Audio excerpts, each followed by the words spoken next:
বিয়া কলে নতুন একটা ভিডিও আছে, দেখেন ভিডিওটা সত্যি আমার কাছে খুব ভালো লাগছে। দেখেন অনেক সুন্দর মতো একটা ভিডিও, দেখেন সবাই ভিডিও।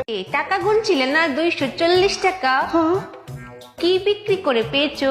আরে মায়া, গরর মধ্যে কতদিন ফসা বাসি কোটি কাগজ পড়ে আসি না, এইটা বেচছি আসি, বেচা এইটা আনি পাইছি। ওই আমিও পুরান বাসি কাগজ বিক্রি করে টাকা পেয়েছি 250 টাকা, তোমার থেকে 10 টাকা বেশি মায়া। তাই না? আমি তো ব্যাগ কাগজ বেচছি, একটা কাগজ তার গড় নাই গা, তুমি কি বেচছতে? আচিল মায়া, তুমি দেখছো না বাজ করা ছিল, অনেক পুরান কাগজ মায়া, অনেক। তুমি দেখছো না দোলা পড়েছিল। আল্লাহ গো, সেইটা মনে হচ্ছি এই ঘটনাই তো ঘটায় আলছে।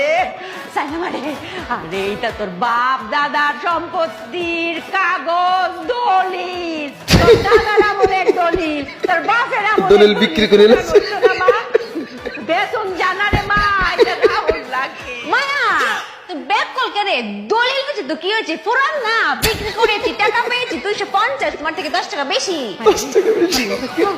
আমার জমি জিরাত বাড়ি করে ব্যাগটার দলিল। এই মে, তুই এনে বইটা আর বুদ্ধি কাটাইস না, দেখতেছে আমি কি করতারি।